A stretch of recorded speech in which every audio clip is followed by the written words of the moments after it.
Good morning student, myself Mrs. Shimla Sharma from St. Joseph Public School Tonk. Students, previous class में हमने chapter 1 complete कर लिया और आज हम स्टार्ट करेंगे चैप्टर नंबर 2. आई होप आपने अपने क्वेश्चन आंसर्स अपने नोटबुक में कर लिए होंगे, साथ ही साथ आपने एक्स्ट्रा क्वेश्चंस भी बनाए होंगे. ओके स्टूडेंट्स, तो आज हम स्टार्ट करेंगे चैप्टर नंबर 2, लाख की चूड़िया. So children, take out your book and chapter number 2. ओके, निकाल लिया, शाबाश. अब देखो, लाख की चूड़ियां जो अक्सर आपकी मम्मी के हाथों में रहती है, पहनती है ना मम्मी, आपकी मम्मी, आपकी दादी, आपकी बड़ी सिस्टर, जिनकी तो सभी पहनते हैं. और लाख से आजकल केवल चूड़ियां ही नहीं, कई सारे श्रृंगार के सामान भी बनाए जाते हैं. ओके स्टूडेंट्स, अब हम चैप्टर स्टार्ट करने से पहले लेके चलती हूँ आपको लास्ट पेज पर.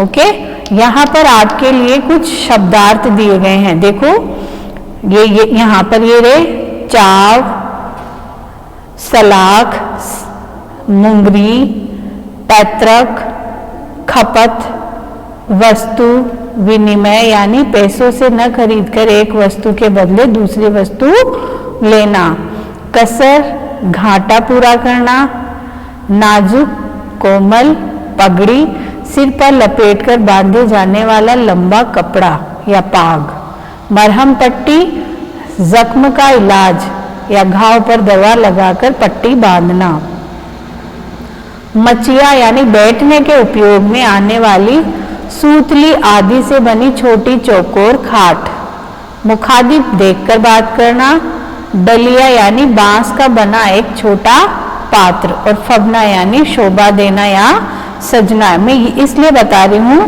कि कभी कभी क्या होता है, अगर पहले एक बार हमें देख लेते हैं तो हमें टिपिकल कोई वर्ड आता है, कठिन शब्द कोई आता है, तो हमें उसको समझने में आसानी रहेगी.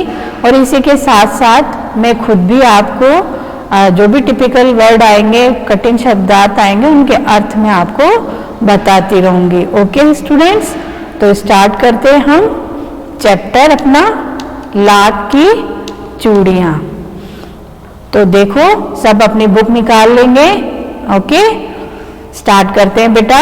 सारे गांव में बदलू मुझे सबसे अच्छा आदमी लगता था, क्योंकि वह मुझे सुंदर सुंदर लाख की गोलियां बनाकर देता था. मुझे अपने मामा के गांव जाने का सबसे बड़ा चाव यही था कि जब मैं वहां से लौटता था तो मेरे पास ढेर सारी गोलियां होती, रंग बिरंगी गोलियां जो किसी भी बच्चे का मन मोह ले. ठीक है, ये बात कह रहा है राइटर है, जो राइटर है वो कह रहे हैं, और राइटर है हमारे इस चैप्टर के कामता नाथ. अब वो कह रहे हैं कि जब भी वो उनके मामा के घर जाया करते थे तो उनको एक ही चीज बहुत ज्यादा आकर्षित करती थी, वो थी लाख के सुंदर सुंदर गोलियां. और वो गोलियां कौन बना करके देता था? बदलू. बदलू एक लोहार था, मनीहार था, जो लाख की चूड़ियों का काम करता था. ठीक है, वैसे तो मेरे मामा के गांव का होने के कारण मुझे बदलू को बदलू मामा कहना चाहिए था, परंतु मैं उसे बदलू मामा न कहकर बदलू काका कहा करता था, जैसा कि गांव के सभी बच्चे उसे कहा करते थे. ऑफ कोर्स मामा के गांव का है तो मामा ही कहना चाहिए था, लेकिन सभी बच्चे उनको काका कहते थे, इसी वजह से वो भी बदलू को मामा न कह करके काका कहते थे. ओके, बदलू का मकान कुछ ऊंचे पर बना था. मकान के सामने बड़ा सा सहन था. सहन होता है आंगन. ठीक है, सहन का मतलब क्या होता है बेटा? आंगन. मैं यहाँ लिख देती हूँ, अगर आपको नोट करना है आप नोट कर सकते हैं. सहन का मतलब होता है आंगन. ठीक है, तो ये है कि मकान के सामने, किसके मकान के सामने, बदलू के मकान के सामने एक बड़ा सा आंगन था जिसमें एक पुराना नीम का वृक्ष लगा था। उसी के नीचे बैठकर बदलू अपना काम किया करता था। बगल में भट्टी दहकती रहती जिसमें वह लाख पिघलाया करता था। सामने एक लकड़ी की चौखट पड़ी रहती थी। ठीक है, चौखट का मतलब होता है बेटा, यहाँ पे मैं बता देती हूँ, चौखट का मतलब होता है दरवाजे का फ्रेम, दरवाजे का फ्रेम। ठीक है, समझ आया। तो सामने एक लकड़ी की चौखट पड़ी रहती जिस पर लाख के मुलायम, ठीक है, लाख के मुलायम होने पर वह उसे सलाद के समान पतला करके चूड़ी का आकार देता। सलाद का मतलब क्या है, छड़, समझ आ गई। पास में 4-6 विभिन्न प्रकार की बेलन नुमा, बेलन के आकार की, ठीक है, बेलन नुमा गोलाकार, ठीक है, मुंगेरियां रखी रहती थी जो आगे से, मुंगेरियां क्या होती है, लकड़ी की क्या होती है, मैंने आपको बताया था ना, लकड़ी की मुंगेर, जैसे मैंने वर्ड मीनिंग में भी बताया था आपको स्टार्टिंग में ही। तो शब्दार्थ में अगर आप देखेंगे तो इसका अर्थ भी आपको मिलेगा कि मुंगेरी क्या होती है, गोल लकड़ी जो ठोकने पीटने के काम आती है। ये दिख रहा है आपको, इसीलिए मैं सबसे पहले आपको शब्दार्थ पे लेके जाती हूँ। ठीक है, तो मुंगेरी समझ में आ गया, लकड़ी की गोल गोल गोली होती है। ओके, आगे चलो। मुंगेरी रखी रहती जो आगे से कुछ पतली और पीछे से मोटी होती, यानी उसका शेप ऐसा होता कि यहाँ से तो पतली पतली रहती और धीरे धीरे धीरे धीरे फिर वो नीचे से ऐसे मोटी होती जाती है ना, ऐसे। और उसके अंदर क्या करते थे, जो लाख होती थी ना उसको उसमें डाल करके उसे गोल शेप देते थे, चूड़ी का आकार। ठीक है, लाख की चूड़ी का आकार देकर वह उन्हें मुंगेरियों पर चढ़ाकर गोल और चिकना बनाता और तब एक एक कर पूरे हाथ की चूड़ियां बना चुकने के पश्चात वह उन पर रंग करता। ठीक है, मुंगेरियों का मतलब समझ आ गया ना। अब है बदलू, यह कार्य सदा ही एक मचिए पर बैठकर किया करता था। मचिया क्या है, एक छोटी खाट जो किससे बनाई जाती है, सूतली वगैरह होती है ना, उससे बनाई जाती है, बैठने की छोटी सी एक चारपाई। ओके, उसे कहते हैं मचिए, जो बहुत ही पुरानी थी।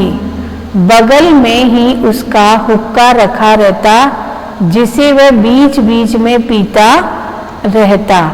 गांव में मेरा दोपहर का समय अधिकतर बदलू के पास बीतता। वह मुझे लल्ला कहा करता और मेरे पहुंचते ही मेरे लिए तुरंत एक मचिया मंगा देता। मैं घंटों बैठे बैठे उसे इस प्रकार चूड़ियां बनाते देखता रहता। लगभग रोज ही वह 4-6 जोड़े चूड़ियां बनाता। पूरा जोड़ा बना लेने पर वह उसे बेलन पर चढ़ाकर कुछ क्षण चुपचाप देखता रहता, मानो वह बेलन न होकर किसी नववधू की कलाई हो। यानी जब चूड़ियां बनाता था, सुंदर सुंदर नई नई चूड़ी बनाता था और उसे जब बेलन पे डाल करके उसे और अच्छे से शेप देता, उसे आकार देता, उसे कलर करता, नगीने लगाता, तो ऐसा प्रतीत होता था जैसे वो बेलन है ना किसी नई नवेली दुल्हन का हाथ हो, उसकी कलाई हो। ठीक है, बदलू मणिहार था। चूड़ियां बनाना उसका पैतृक पेशा था और वास्तव में वह बहुत ही सुंदर चूड़ियां बनाता था। उसकी बनाई हुई चूड़ियों की खपत भी बहुत थी। खपत यानी उसकी चूड़ियों की बिक्री भी बहुत होती थी। उस गांव में तो सभी स्त्रियां उसकी बनाई हुई चूड़ियां पहनती ही थी। आसपास के गांव के लोग भी उससे चूड़ियां ले जाते थे, परंतु वह कभी भी चूड़ियों को पैसों से बेचता न था। उसका अभी तक वस्तु विनिमय का तरीका था और लोग अनाज के बदले उससे चूड़ियां ले जाते थे। वस्तु विनिमय का मतलब होता है बेटा कि किसी चीज के बदले कोई चीज प्राप्त कर लेना, पैसे नहीं लेना। तो वहां के लोग क्या करते थे, चूड़ियां ले जाते थे और बदलू को क्या देके जाते थे, अनाज। ठीक है। बदलू स्वभाव से बहुत सीधा था। मैंने कभी भी उसे किसी से झगड़ते नहीं देखा। हाँ, शादी विवाह के अवसरों पर वह अवश्य जिद पकड़ जाता था। जीवन भर चाहे कोई उससे मुफ्त चूड़ियां ले जाए, परंतु विवाह के अवसर पर वह सारी कसर निकाल लेता था। आखिर सुहाग के जोड़े का महत्व ही और होता है। यानी शादी के समय जो जोड़ी होती है दुल्हा दुल्हन की, तो उसकी तो इम्पोर्टेंस ही अलग होती है, वो तो बात है ही। लेकिन सुहाग का जो सुहाग के समय यानी शादी के समय जो दुल्हन को हाथ में जो चूड़ा पहनाया जाता है ना, यहाँ पर उसकी बात हो रही है कि सुहाग के जोड़े, यानी जो सुहाग की जो नई नवेली दुल्हन को जो हाथ में चूड़ियां पहनाई जाती है ना, उसका महत्व कुछ अलग ही होता है। तो मनिहार क्या करता है, वो बदलू उस समय जो भी पूरे टाइम तो वो कुछ करता नहीं है, कुछ लेता नहीं है, लेकिन उस समय वो पूरी कसर निकाल लेता है। मुझे याद है मेरे मामा के यहाँ किसी लड़की के विवाह पर जरा सी किसी बात पर बिगड़ गया था और फिर उसको मनाने में लोहे लग गए थे, यानी बहुत ज्यादा मेहनत करनी पड़ी थी।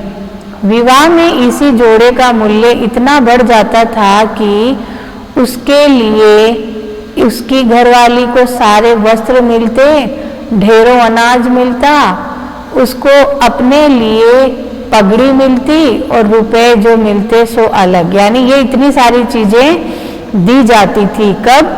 जब कोई विवाह के समय सुहाग का जोड़ा खरीदने आता था दुल्हन के लिए, तब ये सारी चीजें मनिहार को यानी बदलू को दी जाती थी। तो चिल्ड्रन, आज की क्लास में हम इस चैप्टर को यहीं तक रीड करेंगे। आगे का चैप्टर करेंगे हम स्टार्ट नेक्स्ट क्लास में।